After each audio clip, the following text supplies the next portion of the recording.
This is Barrels and Barrels, a bourbon and baseball podcast, with your hosts, Brandon Spinner and Michael Burns.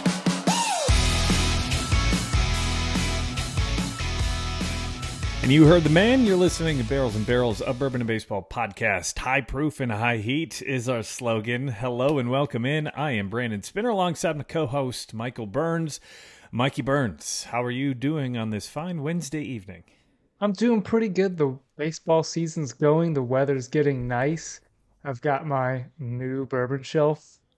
Yeah. Up. Construction in the Burns household continuous. It is continuous. This is only part of it. It's about 90% complete. I've got the boards up. I've got the shelves up.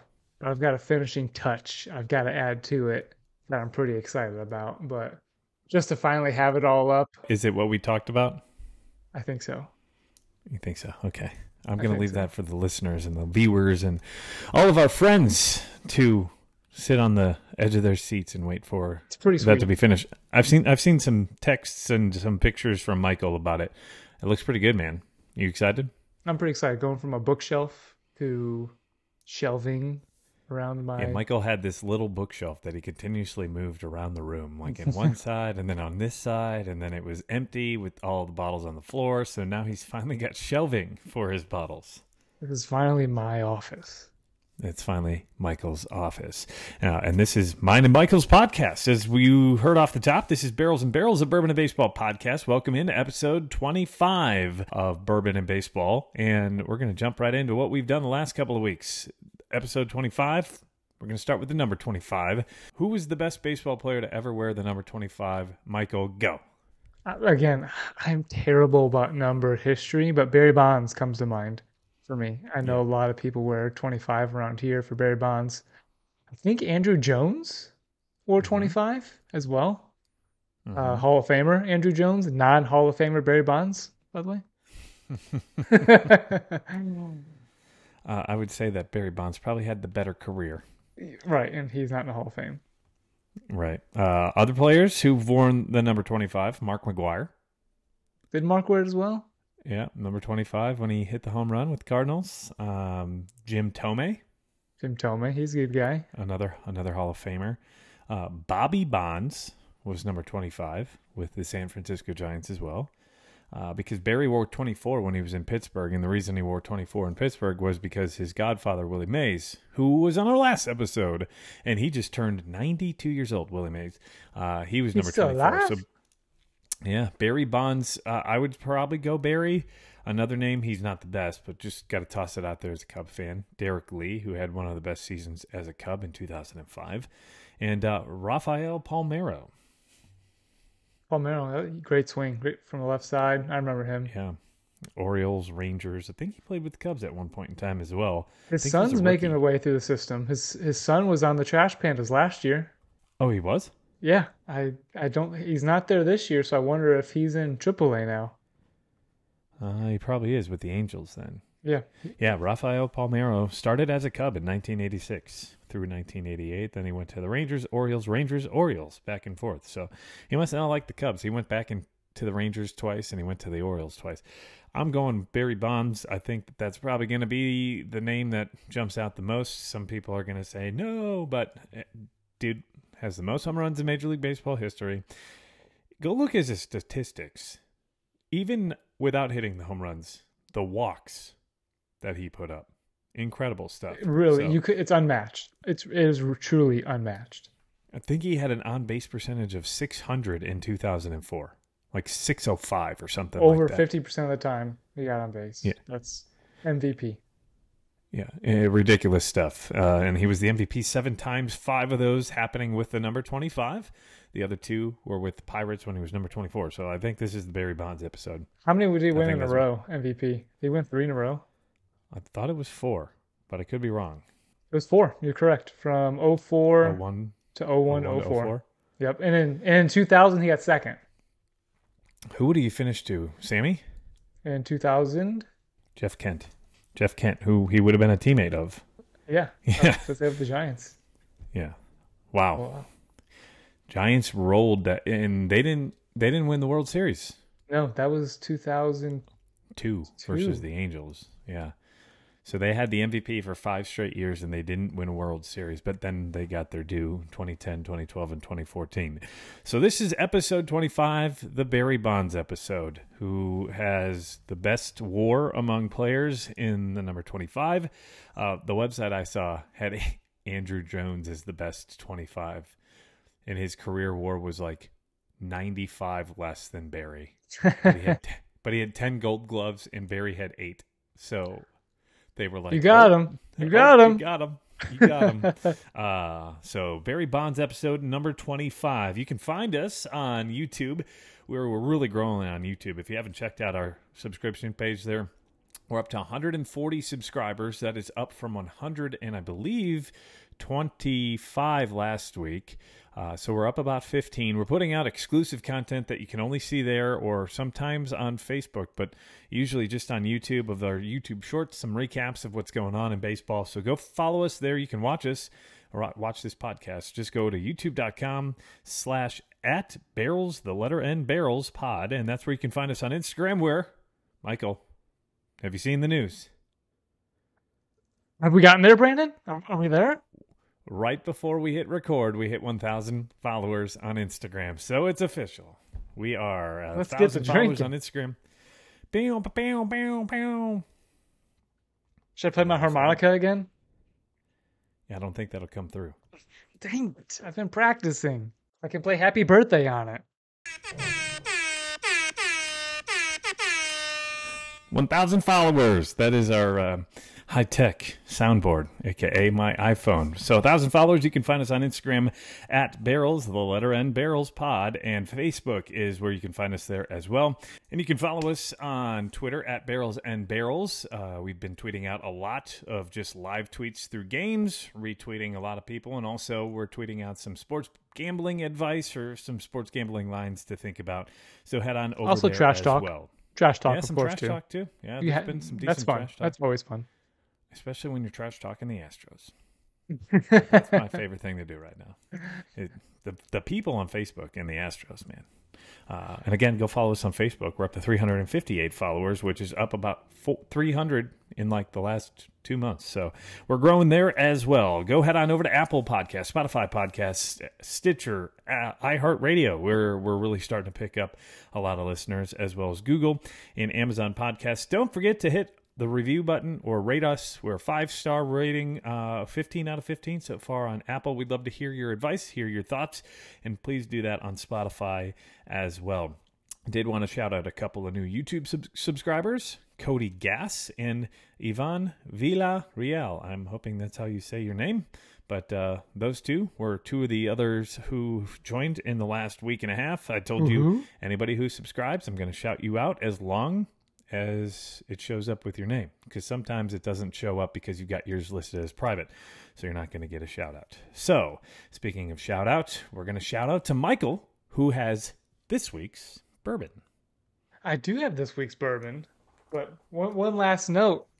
If you ordered a shirt, shirts have shipped. Shirts have shipped. Shirts have shipped. Your shirt, your Barrels and Barrels official shirt is heading your way and could be there in a day or two. Might be there by the time you hear this podcast, to be honest. Unless you live in the Georgia mountains where the postal man has to climb through rocks and, grade certain grades to get to your house, we'll see. It's kind of smooth how you fix that into the podcast right there. Yeah, it's pretty smooth. Pretty smooth. Pretty smooth. Yeah, so with the Kentucky Derby going on last week, me and Brandon thought it'd be appropriate to do of course, Blanton's. I mean, just kidding. Just kidding. We've got another one. We've got Pinhook, which has a pretty cool story with what they do. They go through and every year Pinhook selects 2 up-and-coming thoroughbreds that are over at their partner stable, Bourbon Lane Stable it's called. And they pick 2 horses, one with a bourbon name and one with a rye name. So this This 2021 Vertical Series bourbon, horse's name was Bourbon War. He was Bourbon War. horse size 16 hands. They measure the hands? They measure. That's how the measurement is. So he was 16 hands. He raced in 21. He has 16 hands? No, that's how they measure the size of horses. Oh, 16 hands tall? Yes, 16 hands But tall. whose hands? The guy measuring's hands? Or? Yeah, that's my wife's into horses, and I still don't understand that. Still don't understand it. But the bourbon we're going to be drinking, our horse, Bourbon War, had 21 races, 2 wins, 3 places, 2 shows, and a career earnings of $277,624. That's $277,624 more dollars than this podcast has ever made. So getting into then the actual, Pinhook, their approach of why this bourbon is different, the juice inside, not just the horse on it. I guess the standard approach, Brandon, to whiskey and making the same batch over and over, trying to get the similar, same profile, same proof. They believe that they are breaking tradition, and each new set of barrels that come in, they just try to work each expression differently each year to the best of those barrels rather than trying to find the same batch. So they say that they are breaking from tradition to find the best expression from those particular barrels. Mm-hmm. So you sniffing that guy. Let me give you the. You want the mash bill? Yeah, go for it. So, Pinhook 2021 is 107 proof. We are 75% corn, 20.5% rye, and 4.5% malted barley. So pretty typical bourbon mash bill, right? I think this is MGP, isn't it? Yes, it is. So that's going to be the MGP low rye mash. So it is a 6-year bourbon. 6 years, okay. Unfiltered. Is it finished in anything? It's not finished. Unfiltered. Jan Gomes, get out of here. Welcome back, Jan Gomes. Sorry, we're watching the Cubs game, and I think I'm ahead of Michael. Are you on offense for us? Yeah. What inning? Top 5 or bottom 5? Oh, bottom 4. Yeah, okay. I was delayed. Okay, they just struck out Contreras. Okay, now I'm live, but you guys didn't know that. We would have been fine. But yeah, right off the bat, I've got like a toasted marshmallow s'mores smell. Very sweet off the nose. I get a lot of the oak, some brown sugar. It's a sweet nose to me. A classic sweet bourbon, right? I think it hits all. I've got some dark fruits and very strong brown sugar sweetness. Did we open this one together on I think patio? we did. No, we opened this at my house. At your house? Okay. Yeah. We opened the Penelope, which I've done some damage on this guy. I mean, I've owned it for 2 years, but I haven't destroyed it. I've probably got a couple pours left. Yeah, I get the same kind of aroma. It's brown sugar, sweetness, spicy sweetness. Brown sugar, dark fruit. I got oak, and to me, I'm thinking a campfire. Like, that's what I think of. I was just about to ask you, does it smell flory? Does it smell dry? Does it? I don't think it smells dry. I think it smells very sweet. Like I'm picturing sitting around a campfire with a s'mores in my hand while I'm sniffing this. Okay, well, why don't you take a sip, and I'll get my first sip there, which was a little bit rye for me, a little spicy. Hard to. I mean, it was my first sip, so hard to enjoy. But I did get that brown sugar, honey, toast right off the bat. The fruitiness of it finishes late. It's not strong. How about you, Brandon? First sip. I agree. I think it's really rye forward. It jumps out at you more than the nose. I think I was expecting more of a sweet hit right up the front, but it had that rye spice, and it kind of felt like that just expanded as it continued to develop.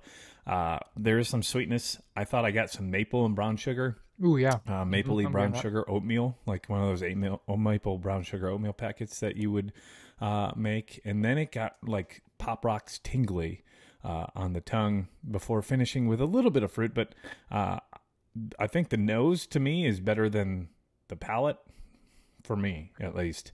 I think it's a better nose than it when it comes to the taste. It's not as, I think it's missing something. It's missing a little bit of that sweetness that you have on the nose. I think the rye really overpowers it for me. I agree. I think this is not a bourbon to give to somebody who can't handle spice or is new to bourbon. You're like, hey, try this. This is good, because they're just gonna.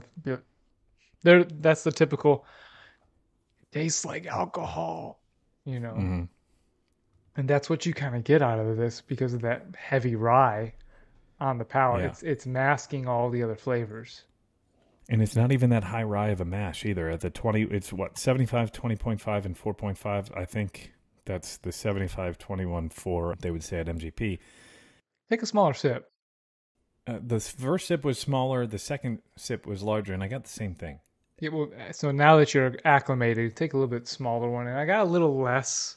They got much honeyer by taking a smaller sip after letting it burn. Let it mellow a little bit. Right. I still find it overpowering. There's a little bit of a sweetness. I'd call it maple up front, but to me, it's still very. It's not bad. Would you think that this was finished based off of the honey finish a little bit? I thought it was finished just off the nose. That's why I asked earlier. It had more of a like toasted barrel finish to me, but it's a lot harsher on the palate, I would think, for it to be finished. It's a good bourbon, but it's very rye forward to me. And if you're not a fan of rye, and if you're not great with the rye spice coming through strong, I think that this is probably going to turn you off a little bit. I would buy a bottle of this, personally, if I saw it. What's the MSRP? MSRP is 65. Okay, so it's up there. And this is 2021. This is 2021. So they have 2022 and 2023 vintages that are out now. But they're all supposed to be unique, right? They are supposed to be unique. That's what they're saying. They're breaking the tradition. Breaking the tradition. Just like each horse is unique, right?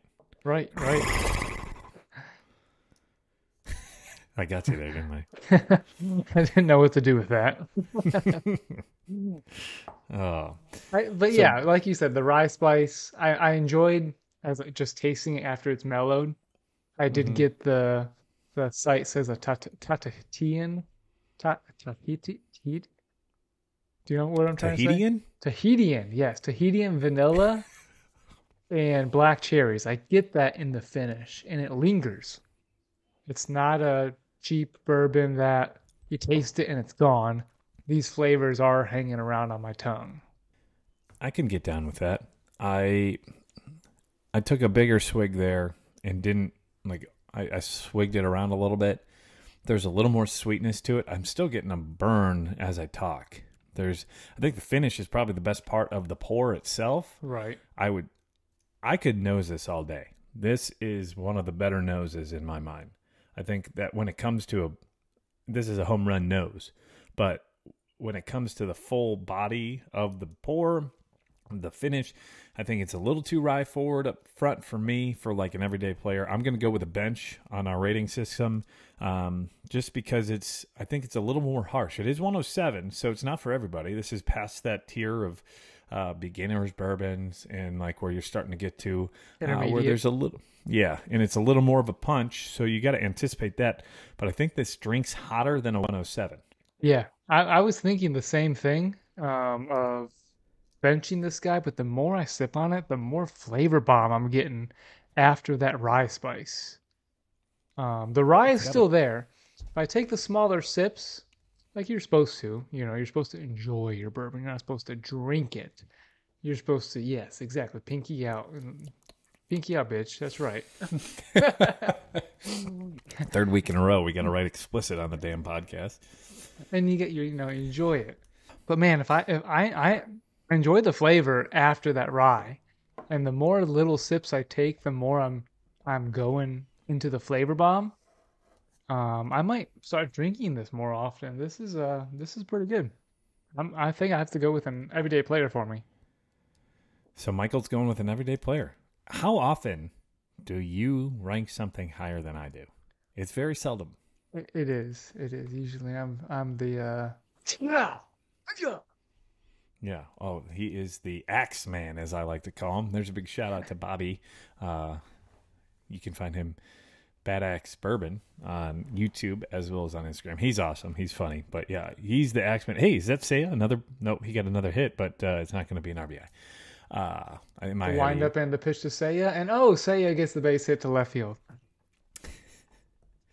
uh, So Michael rated this an everyday player on our Barrels and Barrels of Bourbon and Baseball podcast rating scale. I went with a bench, and let's break it down. Michael, a Hall of Famer is our top category. We haven't ranked one of those yet, but that is the best of the best. That is the one that takes the cake. Only a handful of players make the Has Hall of Fame. everything you look for in a bourbon. Right, and we have yet to rank one of those. And We've then been, the next we've been is, close. We've been close. There, and we heard that a couple weeks ago with that Blue Note. But next is All-Star. All-Star is, you've got an All-Star on every team, right? By Major League standards, there has to be an All-Star on every team. But usually there's 2 or 3, sometimes 4 or 5 on a pretty good team. That's the bottle that you want backups to your backup of. That's the bottle that you share with your favorite friends. You share with the people that love bourbon. And that's the one that is like your most coveted bottle that is not your Weller Right. WLW. Right. That's the one you talk about.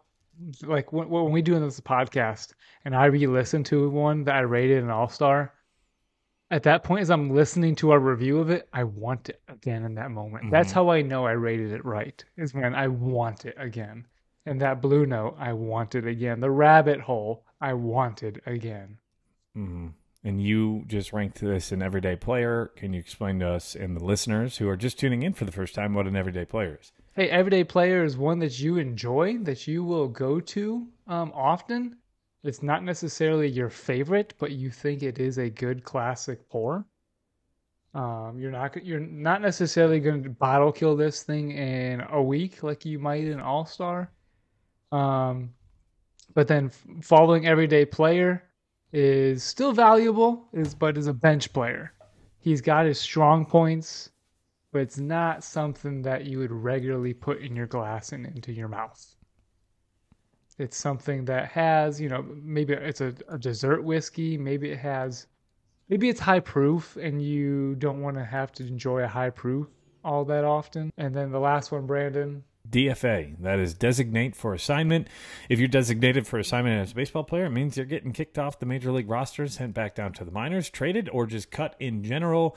It just basically says, we don't want you here. And that's what a DFA means when it comes to the Barrels and Barrels of Bourbon and Baseball podcast rating scale. And So I think I've done one, right? you've done one. Michael is the Axeman, as I've mentioned. I think he's got about 100 at this point. As No, I was think putting you're- up bourbon on my shelf, I ran into a DFA as I was putting all my bourbon back up, and I was like, So "Do did I you put it this back on up the there? shelf? What do I do with Which one was it? the Green River?" Oh, that's right. That's I was right. like, We won't go well- down that road any longer. Like, well, Mine is not on my shelf here. It's at my mom's house. So It's like, what do I do? Do I keep it? Because I don't have that much shelf room, even though it's a lot of shelving. But I digress. So that has been our rating of Pinhook Bourbon War 2021 bourbon whiskey, 6-year bourbon whiskey from Pinhook. That is an MGP distillate. Before we dive into baseball, I did want to talk about a couple of things that has happened in the bourbon world. Did you see that Weller is putting out a new bottle? I saw the label. I think you shared it with me as well. Mm-hmm. It's something else. As I see it, I'm like, oh, cool. Something I won't get my hands on.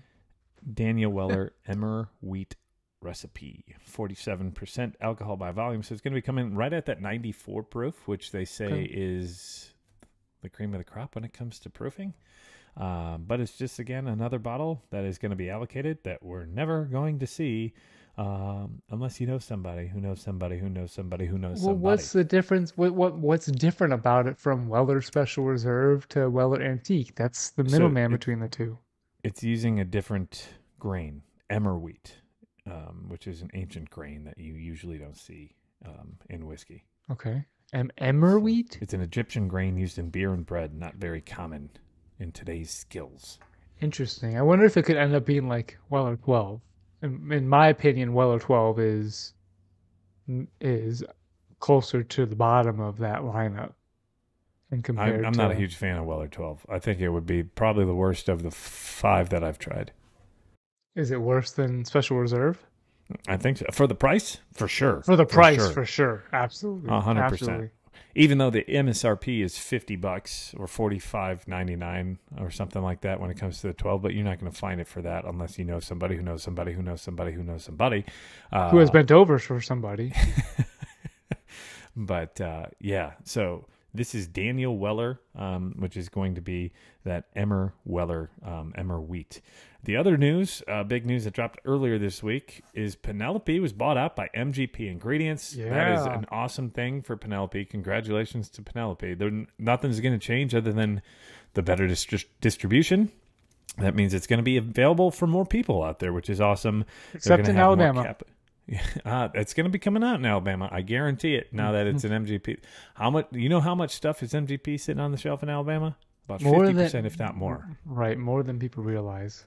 So what that's going to do for Penelope is it's just going to allow them to distribute it better. They're going to have more product. Everything's run by MGP now. MGP has bought in Lux Row Distillers. They own Ross and Squibb, which is Remus. So they've got a very, very good foundation now to help just continue to distribute their stuff and make the same stuff. They're putting great stuff out there. We've already reviewed one of their bottles, the Toasted with Brandon from Major League Bourbon. And I'm excited. They've got a new one coming out called Rio. I think it just hit the shelves, which is really cool. Oh, yeah, I saw that. That dude Ryan. Yeah, that one dude Ryan just did a review on that. I saw Penelope. It was a 6-year Penelope, and it had baseball seams on the sides of it. And Brandon Lawson said he would ask somebody at Penelope about it, but we never got a response back. So then I saw one. I was like, well, do I buy this? If it's baseball sort, Mm-hmm. I didn't because I didn't know why. If it was just shame on you, Michael. Shame on you. But that has been it. Can we move on now, Brandon? Yeah, can we move on? And that has been it for the bourbon portion of the podcast. Now we turn to the baseball portion of the podcast, which we use trivia every week as our buffer. And this week's trivia is brought to you by Mitch Keller, Pirates pitcher, who just threw his first career complete game shutout. So this week's trivia question, Michael, has a little bit of a tie-in with that. He's a Pirates pitcher, and the Pirates have been playing great baseball here to start the year. So the question is, when was the last complete game shutout by a Pirates pitcher, and who was it? It's got to be Garrett Cole in 2015. Is that your final answer? It is.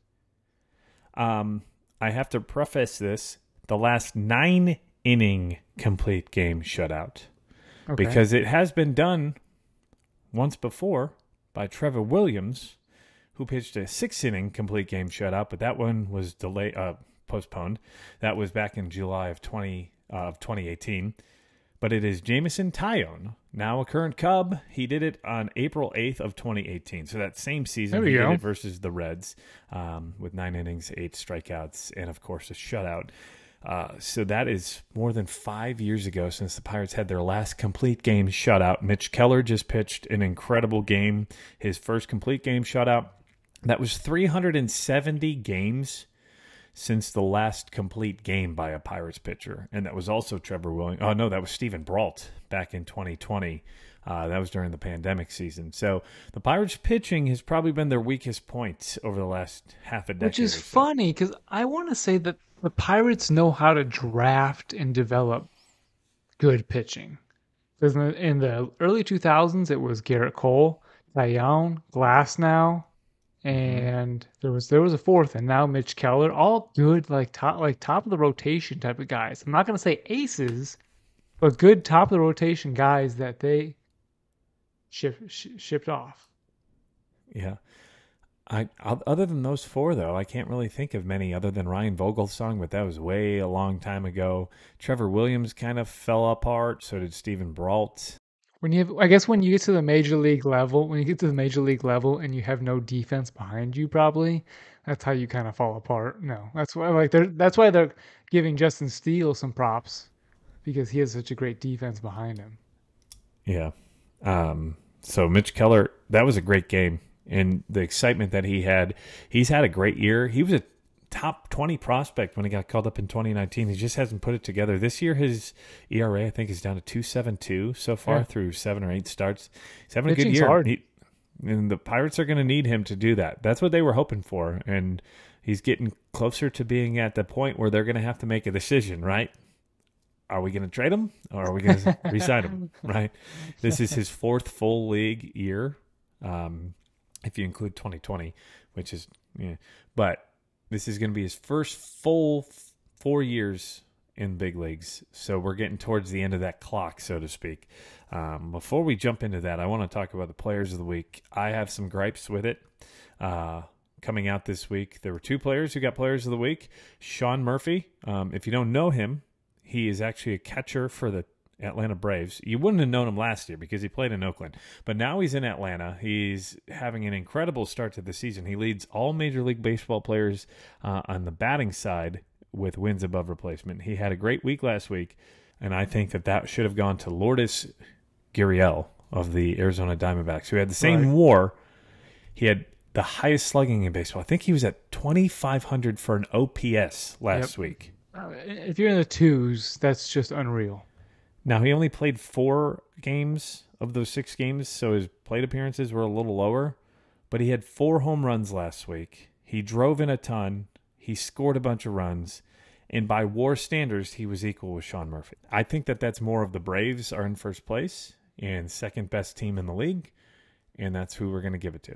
It's definitely, it's the same as the pitcher of the month. They went with the big market team that everybody knows, Garrett Cole, over smaller market Minnesota Twins, smaller in name, Sonny Gray. Mm-hmm.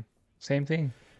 Yeah, so all credit goes to Sean Murphy. He went 9 for 25, 3 home runs, a double, 5 runs, and 12 RBI. But look at these statistics. They're right here on the side of the screen on YouTube. That's another reason to go check out YouTube.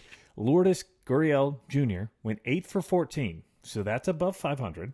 4 home runs, so out of all the hits he had, half of them were out of the ballpark. 9 runs, 6 RBIs. Here's his slash line.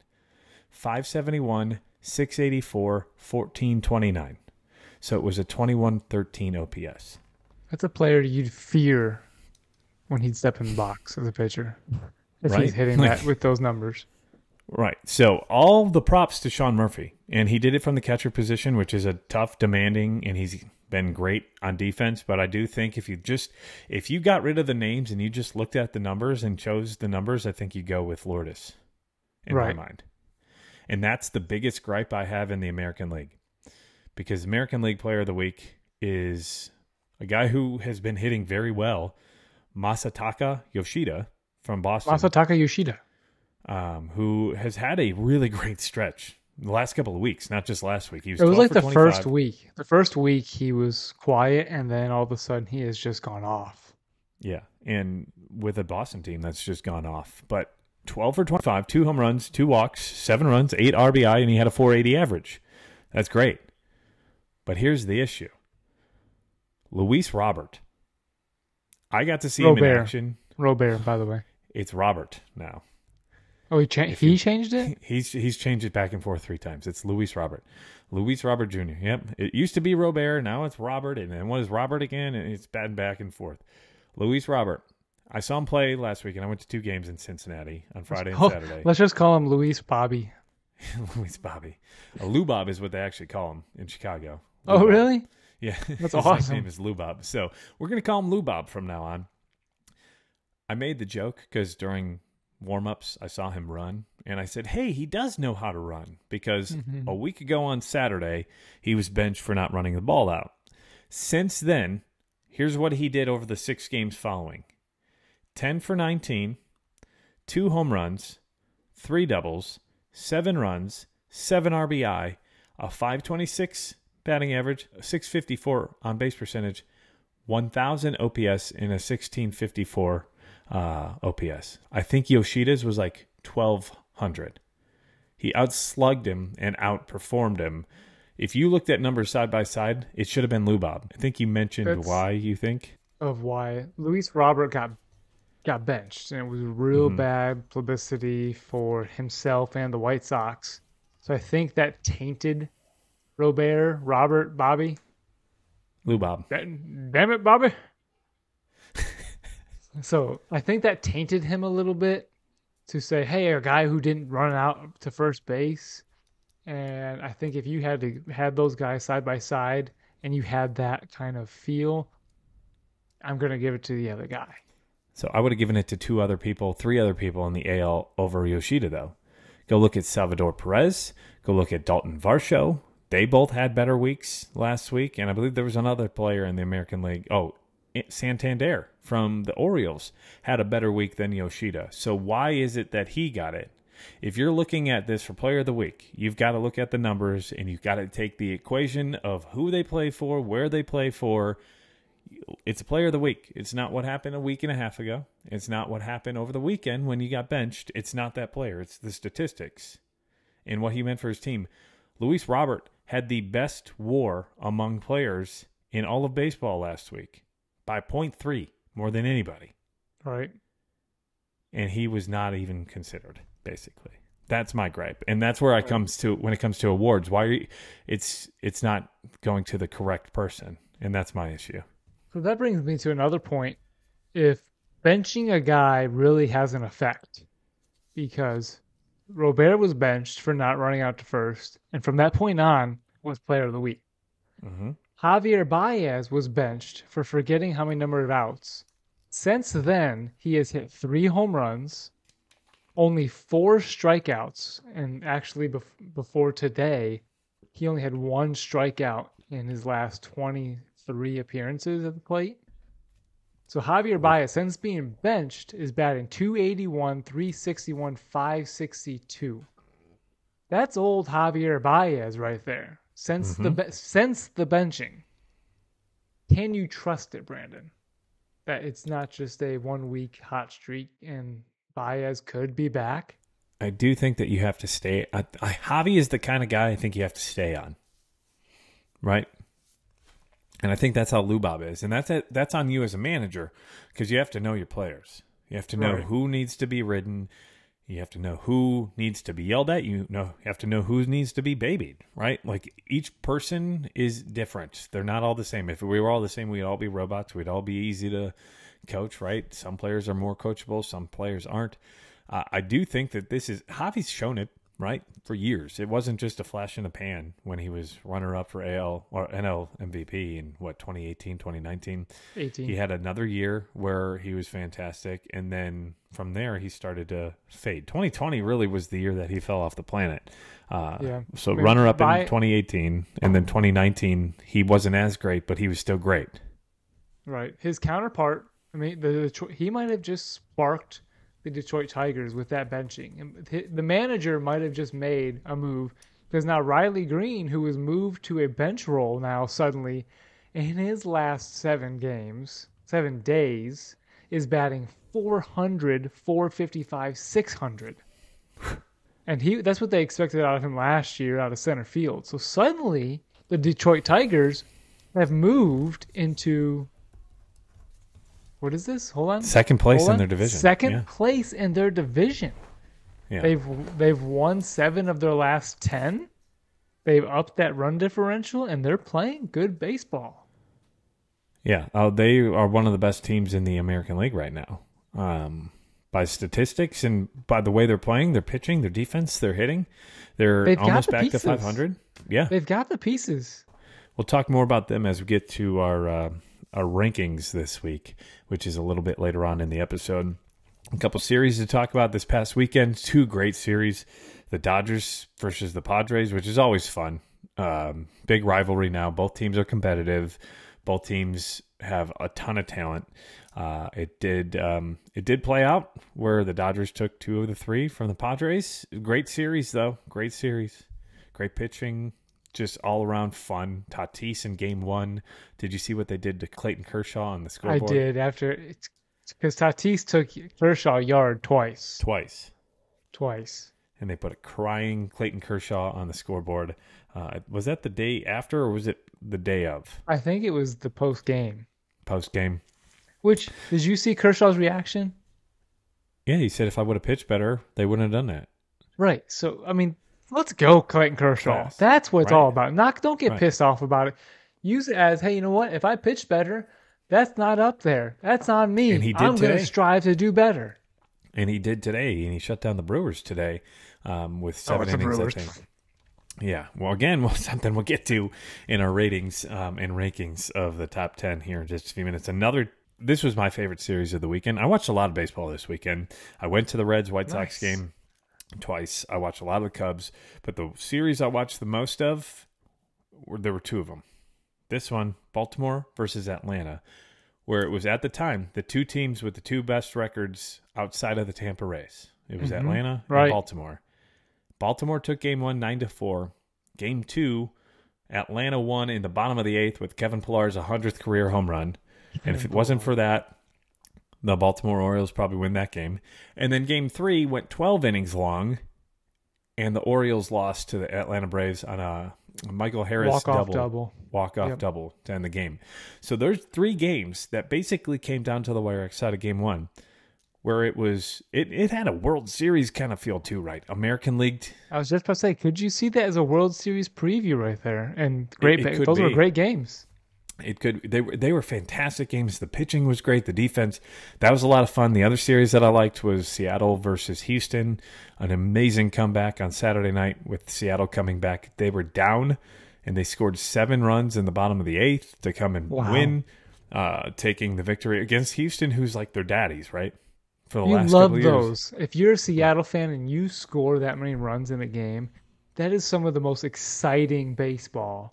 To just see your team know they didn't give up and that they're just going to keep playing and put up those many runs. Like, wow, we scored 2 runs. This is awesome. Oh my gosh, 3. Can we be stopped? Right. And the best part of all of this, they scored all of that with 2 outs in the bottom of the 8th, and they had 9 straight runners reach base, which you would have seen if you follow us on YouTube, because we put out a YouTube short on that. Shameless plug. So go check us out, YouTube at Barrels and Barrels. Is that shameless plug when it's our own stuff? Yes, it's still shameless because it's us. Watch our shit. Again, explicit. Gotta mark it. Gotta remember. So those 3 series were probably my favorite. Another team that rolled this weekend we have to talk about. We already talked about one of their players, Yoshida. The Boston Red Sox went on an 8-game winning streak, which just finally ended with the Phillies win on Sunday. And then on Monday, they were off. They lost last night to the Braves. And currently, they are playing the Braves in the bottom of the 7th. The Red Sox outfield could arguably be right now one of the hottest outfields. Masataka Yoshida, Alex Verdugo, and Jarren Duran. Over the last, I want to say, 14 days, I would say their batting average is 350. It's got to be. That's with some guys hitting in the 400s and some hitting like 325. 350 might be lowballing it. Their outfield is on fire. If you look at their Baseball Savant, their statistics, which is a great page to look at, go to Baseball Savant. You look up a player and it shows like their slugging percentage. It shows exit velocity. Yeah, exit velocity, swing percentage, chase percentage. All of their numbers are red hot. Red hot. That they can't be stopped right now. And they're currently beating the Braves as we're watching this here in the bottom of the 7th. And here's another thing of note. They're beating the Braves 3-2. If Kenley comes in tonight, Kenley Jansen could get his 400th career save, which would only be the 7th person to ever reach that milestone. So that, real quick, do you think that makes him a Hall of Famer? If he's the seventh person to have top seven to be saves. Mm-hmm. I believe the top three are the only I ones who mean, when the have guy made it was to with the the Hall of Fame. Dodgers, he was a force. He was a force closer. I would say he's in the running. I'm not. I have to look the rest of his stats, but just to be in the 400 saves club for what he did in LA, who knows if LA is be able to have that kind of run without him? Right. But he's I definitely in think the he, discussion. I think he is more so because of the fact that he's not done yet. I don't think making 400 is going to get him there. He's seventh on the all-time list right now. He's behind Mariano, Trevor, and then in third place is Lee Smith. And then the next three ahead of him are not in the Hall of Fame, and that is Frankie Rodriguez, John Franco, Billy Wagner. Kenley's at 399. He's got another year and a half left on his deal, and he said he wants to continue to pitch from there. So I'm going to say he's going to get 25 a year for the next 4 years. That's another 100. That would put him third on the list, and that's where I think he becomes a Hall of Famer. All of course, has to deal with health, but I do think that when all is said and done, like you said, he was one of the most feared closers in the game. He was a shutdown closer. Right behind him, actually, is Craig Kimbrell with 397. So Kimbrell probably hits 400 this year if he Kimbrel gets his has things. less than him. Yeah, because he's been hurt a bit, and he Okay. missed. Remember, he missed in 2021. He missed the first 2 months because when he came to the Cubs, he didn't pitch for. Right. He got signed in June. So, I think that the coolest thing about who are we talking about? oh, Kenley. The coolest thing about Kenley Jansen, he was a catcher coming up through Mm-hmm. the system. And they're like, dude, you've got a cannon. And they threw him on the mound, and I think that's why he doesn't have a full arsenal, Mm-hmm. but he was just had such an arm. They said, hey, let's try you out at pitcher. Either that or he couldn't hit. I don't know his full story. Probably both. Sometimes, well, and catching is a tough position to hit at because you're juggling so much, and usually as a catcher, it takes longer to get you into the big leagues. And they may have just seen something there with him, and they were like, "Yep, no, we're just gonna jettison you right up to the bigs right now." Right. But Right. so you were talking about the outfielders for the Red Sox. How long do you want to go back? I would say at least the last 2 weeks, they're probably all batting 400. Okay, so April 24th through May 10th. Last 14 days, Yoshida's batting 356, 408, 644. Verdugo's batting 326, 396, 628. And who was the last guy? Jaron Duran. Is batting 341, 396, 545. Yeah, they've been incredible. They've been incredible. Right now, power ranking outfield, that they're number one. Yes, because I do think that there's a team in the NL who's pretty good outfield, but one of them looks like Kosuke Fukudome right now, so can't include them. I'm talking about our You own do have Chicago Acuna, Michael Harris, but left field is Cubs. Who's in I left don't know. field for the Braves? there's Pilar or Ozuna. Oh, yeah, that's right. And Ozuna's So Ozuna has like 10 hits this year, and 5 of them are home runs or something along those lines. It's like he either hits or strikes out. He hits a someone home run or strikes tweeted out. news in fantasy baseball like, "Hey, Marcell Ozuna hit 4 home runs in his last 6 games," and I commented simply, "Sell high on Ozuna." He's at his highest value ever.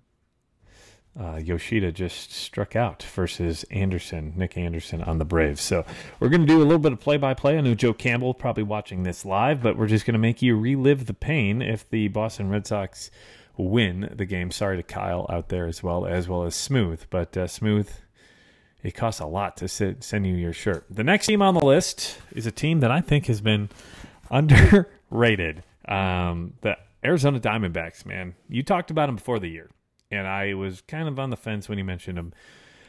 But this team, young, fun, they've got talent, they're underrated, they're in a division that they're overshadowed by a lot of teams, specifically San Diego and LA, but even in the last couple of years, the Giants. But Arizona, man, you were high on them from the beginning. I remember in the offseason, you talked a bunch about the Diamondbacks. because again, they have children coming. They've of course topped by Corbin Carroll, but last year Alec Thomas came up, who was a top 10 prospect. Has been forgotten about just because he hasn't jumped the gun right Right. away. He's got speed. So you got Alec Thomas, Corbin Carroll in the outfield. Lourdes, who they got with the Lourdes, Dalton Varsho trade. Jake McCarthy, they were very high on, a fourth outfielder for him. They were very high on him. Their infield of Ketel Marte, Could be one of the better fielding shortstops in the game. second baseman right now. Oh, second baseman. He's at I'm second thinking. base. Yep, I'm thinking of Ahmed at short, who's one of the Right. better shortstops in the game. Christian Walker hit at first base, hit 36 home runs last year. Mm-hmm. As a first baseman, that's what you need out of first base. You can't ask for more. Nope. And then catcher, they got Dalton Varsho and Yeah. Gabriel Moreno. No, Pitching, they've got they traded Varsho to the Toronto. Blue Jays. Yeah, To the Blue Jays, and but that's they how got Lourdes. Moreno back. Mm-hmm. But bullpen wise, Gallen's looking like an ace. He's competing for Cy Young. Yeah, in the rotation. Right now he's my front runner for Cy Young because the stuff he's doing is incredible. But yeah, last week Christian Walker was like the 5th best player in baseball, and he didn't even get looked at for NL Player of the Week. But that Diamondbacks team, I think the starting rotation, Merrill Kelly's been great so far to start. Kelly's been great. They've got kids. They've got big kids coming. They've got let's see. This is Fott old. just got called up. So But he's going he's to had be 2 rough starts. But hey, But he's young. It's He's 2. young. It's 2. Ryan Nelson and Tommy Henry are the only other 2 in the staff right now because Zach Davies is on the IL. Which is okay. Yeah. Ryan Nelson, he's not had the best year. It's really the Zach Allen and Merrill Kelly show, and then that offense. They're putting up some runs. They're putting up a decent amount of runs. They're putting up 187, the second highest in the division, and that is the 3rd highest in the NL out of all teams. So And I think props to them, to the ownership and GM, for moving on from Madison Bumgarner this early in the season. right, Go ahead and give your future kids the chance who right, you believe in to be studs and let them learn at they've dominated minor leagues. There's no need to send them back down. Let them learn at the major league level. right. And you know what I'm going to give them props to is keeping Torey Lovello, the head coach, the manager of the team. They've had a couple of down years. They didn't give him the best talent to work with in those years, but he got the most out of his players. And when he's got talent on the field, we saw it when they went to the playoffs a couple of years ago. He had a great year with the Diamondbacks. This team, I think, has a sneaky chance at making. I don't think long standing that they're going to have the lead in the NL West. I think that the Padres and the Dodgers at some point are going to play, and I think the Dodgers are starting to play more like the Dodgers that we expected They them are. to be. They are. Somehow. They don't even have that great of talent, and they're doing it. And they've lost a lot of the talent that they used to have, but they just continue, like Outman. Where'd Outman come from? But the Diamondbacks, I think, are a sneaky wild card pick this year, and I think that they're making a run for the division at the top of the year next year.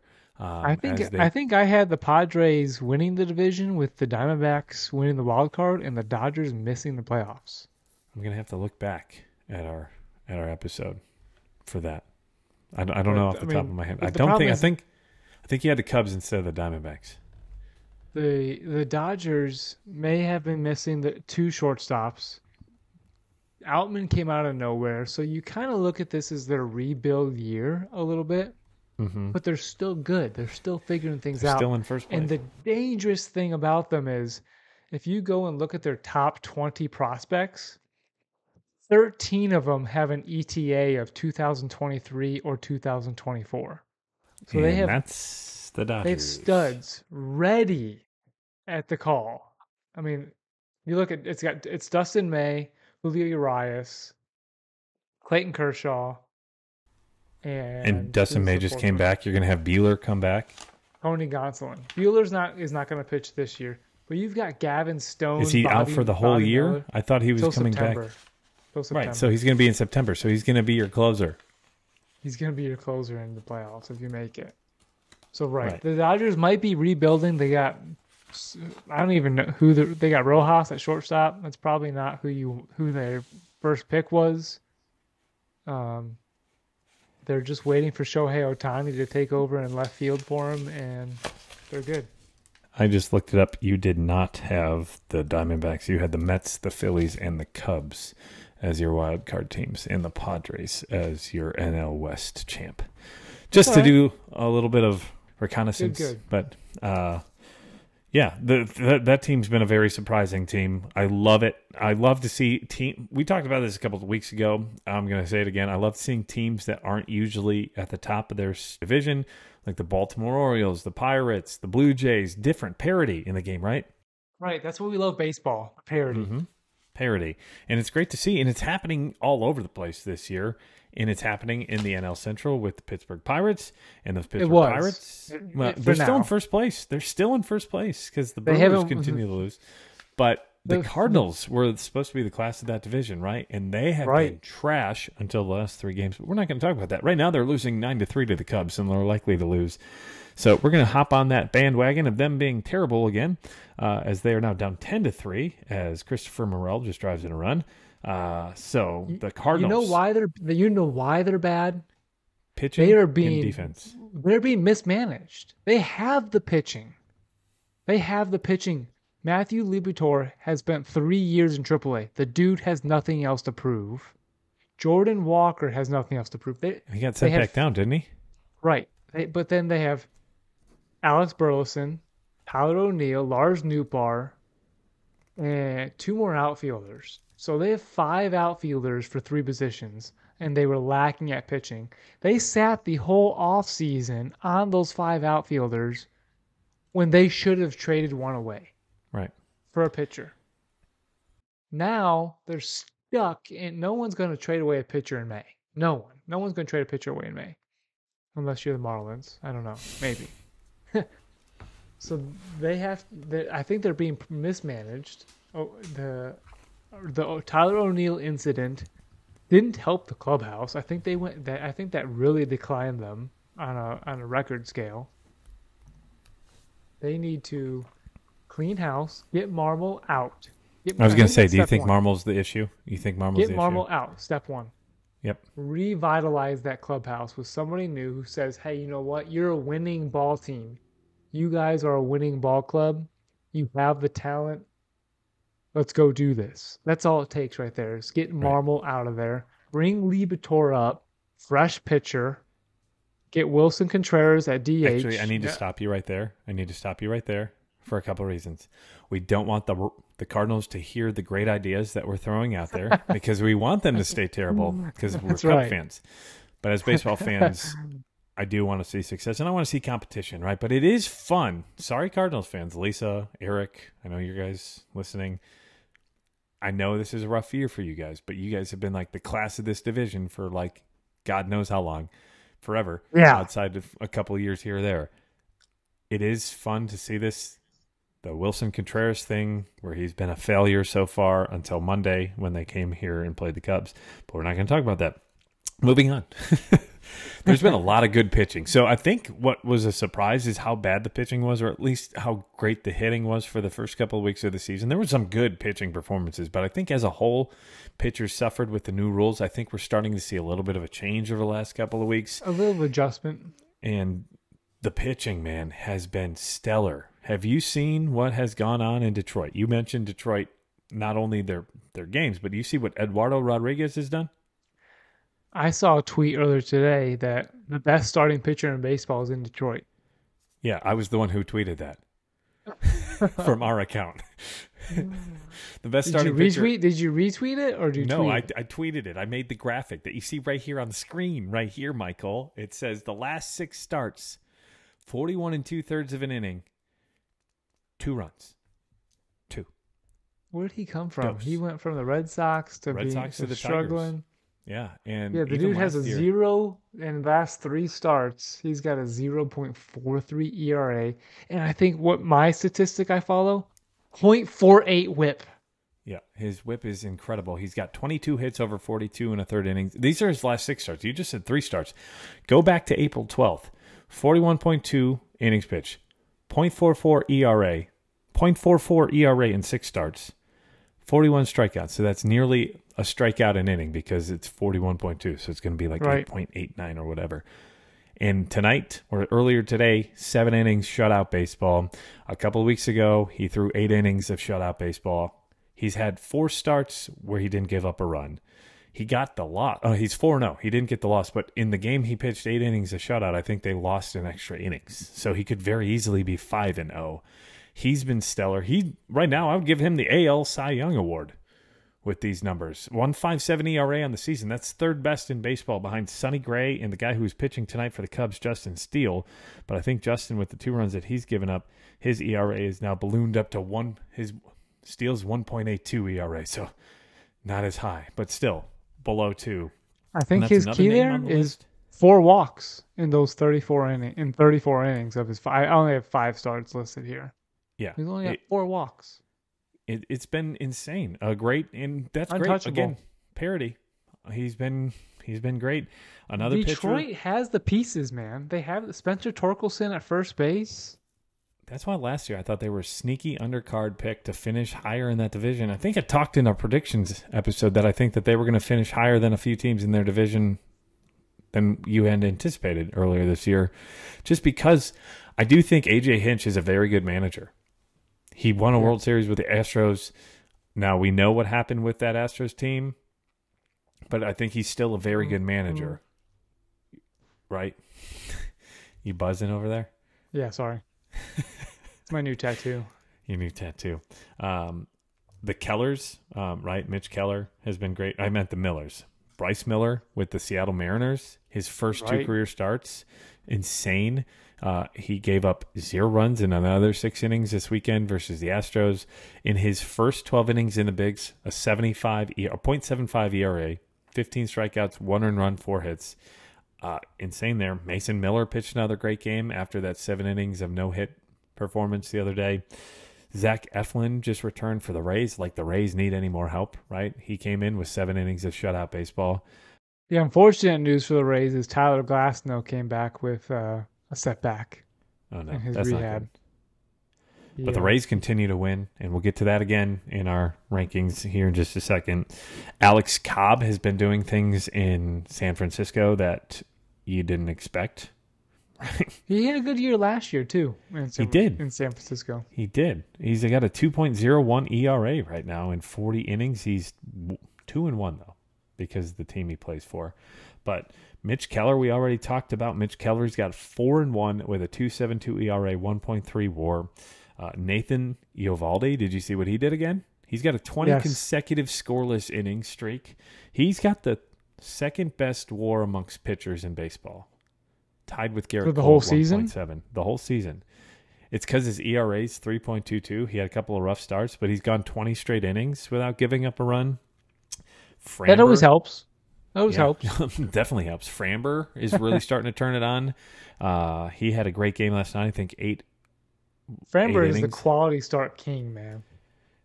So if I had money to put on someone as a long shot for a Cy Young Award, Framber Valdez right now is 20-1 for your money. He's pitching as the 10th best pitcher in the majors right now, and he's behind Garrett Cole, Ohtani, McClanahan, Luis Castillo, Kevin Gausman, and he's 6th on the list. So that would be a sneaky, if you've got a couple bucks that you want to try to just maybe turn into $40, $2 to $40, Framber is a sneaky pick for AL Cy Young.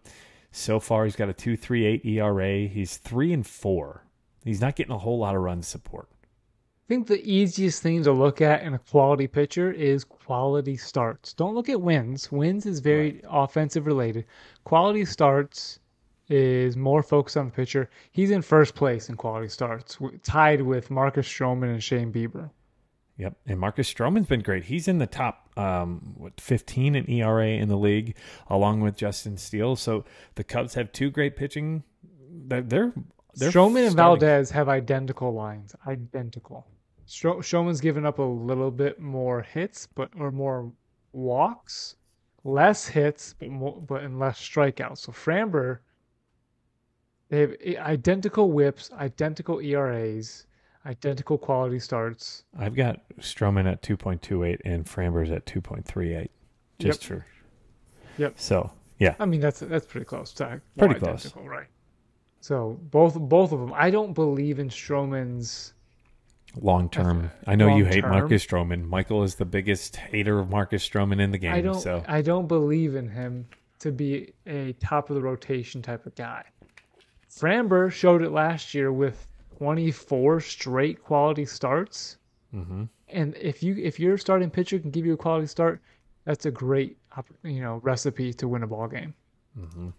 But the name I really want to talk about on YouTube, you can only see this. I'm adjusting my hat. Corbin Carroll. No, it is my guy Zach Gallen. He's the best pitcher in baseball outside of Eduardo Rodriguez right now. He leads the entire league in WAR, or at least F-WAR from Fangraphs. 2.4. He had another great outing last night. He's got a 2.36 ERA, 11.6 K per nine. He's only walking 1 per 9, so that strikeout to walk ratio is like 10.8. The dude's got 6 walks in 50 innings. Yep. And he's striking out, 64 over 64 50 innings? Yeah. over that 50 innings. And he had one rough start, and that was his last start before last night. So he has been insane, very underrated. And I want to just let me just double check where he's at when it comes to NL Cy Young Award, because that might be another name you might want to throw some money. Okay, he's second on the list. Spencer Strider right now. Well, they're actually tied for the top. So Spencer Strider and Zach Gallen at plus 230. So that means $2.30 for every dollar you bet. It's not the best bang for your buck. He had better odds earlier in the year, but he's had an incredible season. If that continues, the Diamondbacks will continue to stay as a team to be reckoned with. And speaking of the Diamondbacks to be a team to be reckoned with, let's turn to our top 10. Before we get there, though, I have one thing I want to point out. Did you see the standings quirk in the American League? I did see that, how the East and Central lined up perfectly. Yeah, so if you go to MLB.com and you look at MLB.com/standings, and this is as of May 10th, 2023, the way the AL East and the AL Central are listed on the website, it always lists East to Central to West. The entire AL East has better records than the AL Central. So that would mean that the last place Yankees, yes, you heard that right. All is right in the world. The last place Yankees, sorry, JP, sorry, Jesse. I don't even think Jesse listens. The last place Yankees would be in first place by a game over the Minnesota Twins. That's how great that AL East is. Yeah. Every team's above 500. Every team is above 500 and by more than four games or more. And they all have a positive run differential. So that turns to the standings that we have, Michael, of our top 10 rankings, our power rankings of our baseball team so far here early on in the season. This is our third installment. This is going to be week 6 of the baseball season. I'm assuming, I haven't looked at your list yet, but I'm assuming nothing has changed among our top 2. You are correct. I have Tampa Bay Rays at number 1, hard to argue it, and Atlanta Braves number 2. Yeah, Tampa at 29-8, and the Braves are currently 25-11, likely to become 25-12 after tonight. But tonight does not play into our power rankings. These are as of the morning of May 10th, 2023. So the Braves have won 8 out of their last 10. The Rays are 7 out of their last 10.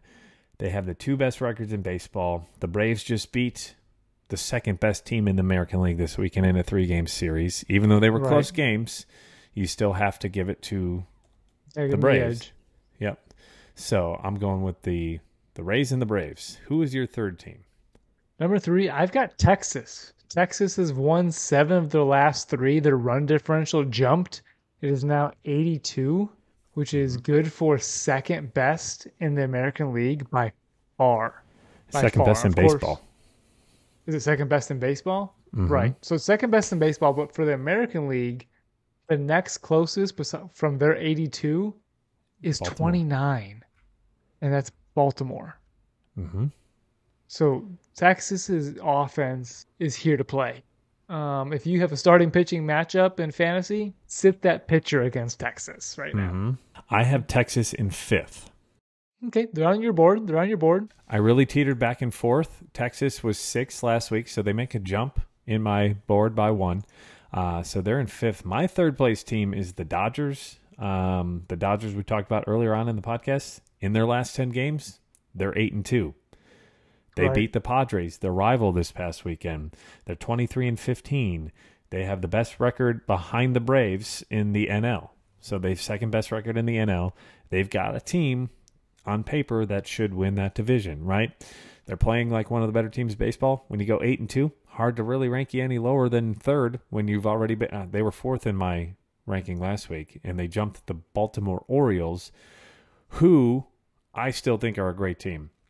And before this weekend, I had them as the second best team in baseball until the Braves beat them. But I have the Orioles at 4 on the list. Mikey. Yeah, I have LA right behind Texas. I've got LA at 4 and Baltimore 5. So I mean, you could really those 5 teams right there are all hard to, those are the top teams in baseball right now. Yeah. And I think 3, 4, and 5 you could kind of put in any order depending on the series of the hot streak, right? The Dodgers were 8-2, the Rangers were 7-3, and the Baltimore Orioles were 6-4 in their last 10 games. So I kind of ranked them in that order. And the Pittsburgh Pirates were 1-9. Oh, sorry, we're not there yet. Yes. So that was your 3, 4, and 5. Who was your number 6? Number 6, Boston kept moving up. They were my 8 last week. Boston is 6. They keep hitting. They've improved that run differential. They were the second team to hit 200 runs this weekend. I just hope that they can find something. Maybe Chris Sale figures it out and gives them someone they can rely on. Maybe Brian Bello can give it to them, but they just need pitching, and that team could be a force. Mm-hmm. They are they're the third highest scoring team in the league. I have them 7th. They made one of the bigger jumps, 5 from 12 to 7 in my rankings. I'm going with Toronto ahead of them. Toronto was on my list last week at 7 until they lost the last 2, and they've been 3 out of 7 here. So, but yeah, that hurt them for me. That doesn't include the game today, though. They were 4-6 coming into today, so it wasn't as bad. They still are scoring runs. Their pitching scares me, but I do think overall they've got great pitching, and their pitching just hasn't figured out. Gausman, right? Well, Gausman pitched great today versus the Phillies. Do you see how they lost the game today? No, I'm not. A ground ball double play by Harper, and I think Bichette threw it into the stands to end the game. Oh no! It would have ended the ending From double Bichette. play. It's on our Instagram story right now, I believe. Yeah, Dang. And we were speaking of Kenley Jansen earlier. He is currently in to get the save. Unless he falls apart, he's going to get it because they're up 5-2 here in the top of the 9th. So I better get this tweet ready. So I had the Blue Jays at 6, Boston at 7. You had the Red Sox at 6. Who was your 7th team? 7 is the New York Yankees. They are at the bottom of the AL East, but they are on a 3-game winning streak. And I believe those wins are coming, not all 3, but the wins are coming against the Tampa Bay Rays. I know at one point they were winning 6-0 against the Rays. So they have the same record as the Boston Red Sox, Toronto Blue Jays, but they have the best run differential. So a little bit of a bad streak for the Yankees, but they've won 3 in a row and against a good team. So I've got them number 7. And then number 8, I've got the brand new to the top 10, the Los Angeles Angels of Anaheim. How about that? They have one of the better records in the AL outside of the AL East. They have the 3rd best record outside of the AL East. No, 2nd best record outside of the AL East. They've won 6 of their last 4. Their run differential is increasing, and they're winning games against good ball teams. So you had in 7th the Yankees. I have them in 14th because I do not believe in what's going on. I don't believe. They just got Judge back, who's going to help them. But this did not include today's rankings, where I think they beat the Rays today, right? So they've won 2 in a row against the Rays. But that was not included in today's ratings. So they're in 14th. They did make the biggest jump for me. They went from 21st to 14th in my standings. There you go. But in my 7th place is Boston, right behind Toronto. So 6 is Toronto, 7 for Boston, and then 8th for me is So the Arizona how Diamondbacks. come? Let me pause you there. How can you put Toronto in front of Boston? They have identical records. Because you're Boston looking had at the an records 8-game before today. They were still. Boston had an 8-game winning streak before 2 days ago, and and Toronto. Toronto lost 3 of their last 10. Or I'm sorry, they've lost 7 of their last 10. Correct. At the time of the rankings, they had only lost 1 in a row. They were 4-6, and the Red Sox were 8-2. I'm just that winning 8-game winning streak. Right, but they also had a better record than Boston at that point in time. They'd given up less runs than Boston has at this point in time. I think as a team, they are better than the Red Sox. Okay. So all of that together, that's why I went 1 step above the Red Sox, Michael. Where do I have Toronto? I don't have. Number 8 on my list is the Arizona Diamondbacks, who we've gone over quite a bit already here so Right, far. they're my number 9. They're my number 9. And my number 9 is the same team as last week, just because they're leading their division. I didn't really want to do it, but I didn't. It was either them or the Angels. I didn't. But the Minnesota Twins. No. Your number Minnesota Twins is your number 9. Correct. That's what I said. Oh, I thought you said that was 10. Sorry. No, I said number 9 is just because they're leading their division. Listening is a skill, Michael. We teach our daughter to use your listening ears. I've got data on 2 screens here. And so, yes. All right. So Minnesota at 9. I couldn't 9. put Minnesota in based on their last 10. Their losing streak right now. They're leading their division. They're 4-6 in their last 10. At the time of the rankings, Right. they Right. went 4 for their last 10. Rankings, I don't care too much about divisions. I got at 9 the Arizona Diamondbacks, which you have 1 step up at 8. Mm-hmm. And then my 10th team is the Houston Astros, who have been. I really wanted to bump them down 1 more, but I don't know if I necessarily believe in the Angels, who I have ranked 11. But the Houston Astros are my 10th team. They have lost 6 out of their last 10. They lost 2 of 3 to the Mariners. I do think that they are struggling mostly because of injuries. They are without a lot of players in their lineup. They just lost an arm in the rotation. They haven't had any output from McCullers at all yet this year. Nope. So do you think when they start to get their reinforcements back, they're still a top 10 team? They're just not playing like it right now. Right. No, Houston, they don't have Altuve. They're probably clubhouse leader. Number 10, I don't have Houston. I have Houston down a little bit further. But I've got the San Diego Padres as my number 10. They improved, I think, the run differential. They played the Reds, which they took 2-3 from. They played great ball games against the Dodgers, and then they took one yesterday against the Twins, 6-1. So I've got Tatis has been helping. I think he hit 2 home runs, like we said, off Kershaw. So I've got San Diego at 10. So San Diego started week 1 or week 4 for me at 10, bounced out in week 2, in week 5, and now they're back. I must have something against San Diego because I've had them 15th in every single one of my rankings. The biggest It's a bought team. It's a bought team. Yeah. The biggest mover for me, the New York Mets dropped 9 from 11 to 20. And then the Pirates dropped down 8 out of my top 10 to 13. The biggest movers upwards, Detroit, the Yankees, and the Seattle Mariners all jumped up 8 in my rankings. Seattle is at 12, and I also have Detroit now in the top 20 at 18th, just ahead of my Cubs. The Pirates have won 1 game in their last, since we did this podcast. 1 game. And it was that 1 game by Mitch Keller. I mean, is this finally what we expected to finally happen to Pittsburgh? Yeah, you had a hot streak, but we knew it was going to last, Pittsburgh. It was fun. I hope you enjoyed it, but go ahead and take that back seat to the rest of the NL Central. I think that they're finally starting to show who they are. And as I tweet this out, Kenley Jansen just converted saved number 400 in his career. So he's the seventh player to do it, as we talked about earlier on in the episode. So congrats to Kenley Jansen. We were one of the only people to tweet it out here on Twitter. So we're multitasking. We're not only podcast recording, but we're multitasking and tweeting it out.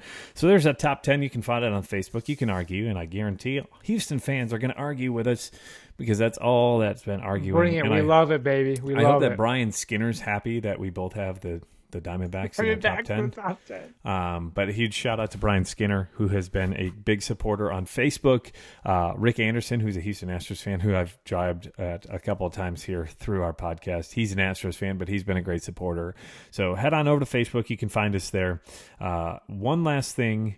Did you see what's going on in Orlando? In Orlando? Oh, the Dreamers? Yes. And what do you think? Let's see. Tampa Bay can barely get attendance. Miami can barely get attendance. You think that the baseball team with the name the Dreamers is going to get attendance? So I will knock you on the Rays for the attendance thing. I don't blame that on the Rays. Well, I don't blame it on the fans. I blame it on the stadium's location. I've heard in St. Pete's, which is about a 30-minute drive on no traffic days from downtown Tampa. Go look at any Tampa Bay. There's nothing else there. Right, but go look at Tampa Bay Lightning games. They are sold out, and when they are in the playoffs, they're packed outside the arena. If the Rays had a stadium that was in Tampa or in the area near downtown, I guarantee that they would sell out games. They need a stadium with a retractable roof, too. They play in a tin can. That stadium is awful. I think what they need in Tampa is, and that's why I don't think that they draw well, is because of the location and the environment. No, I have a buddy that lives in Tampa. Actually, Wes lives in Tampa. And he says, it's so inconvenient to get to Tropicana Field. Right. So I think that's the issue. And it's not that they don't want to support. It's just why go when it's hard to get there. But yes, I think Orlando would be okay, but it's too close to Tampa. It would have to be Tampa moving. Also, I hope Dreamers is just like them dreaming to get the damn team, because that is not.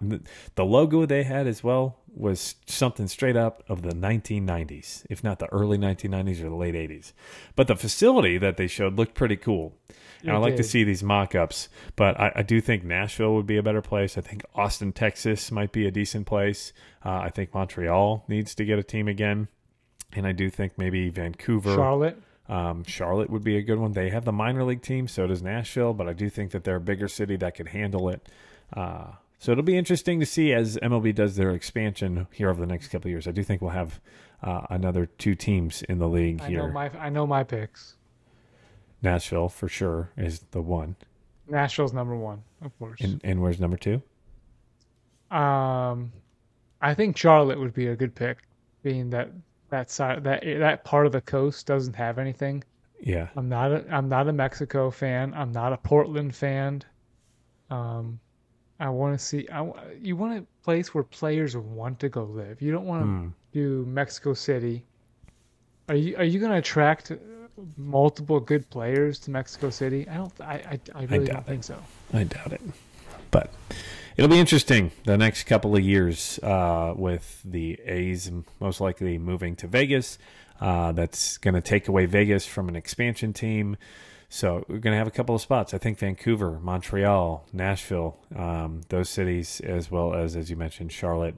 Wouldn't be surprised if we see another team try to sneak into the Northeast, and I think that might be a Montreal thing. But we'll watch. We'll see, and we'll know here in a couple of years. But that has been it for episode 25, the Barrels and Barrels, a Bourbon and Baseball podcast, the Barry Bonds episode 25. Barry Bonds. And you can find us on Instagram. We just hit 1,000. Woo! 1,000 followers. Go. Facebook and YouTube. That is at Barrels and Barrels Pod if you want to check us out there. Twitter at Barrels and Barrels. Email. I didn't mention that earlier, but if you want to email us, if you want to buy a shirt, we have a couple extras. That is barrelsandbarrels@gmail.com. We're on Spotify, Apple, Stitcher, Amazon, Google Podcasts, and iHeartRadio Podcasts. Please leave us a rating and a review. Let us know what you think about the show. If you like the show, if you don't like the show, whatever it is, we want to hear what your thoughts are, and we want to make this the best listening experience for you. So if you've made it the full hour and a half of episode 25, the Barry Bonds episode, thank you for listening. Michael Burns, high proof, high heat. Any last words for our friends, family, listeners, and trolls? Let's go.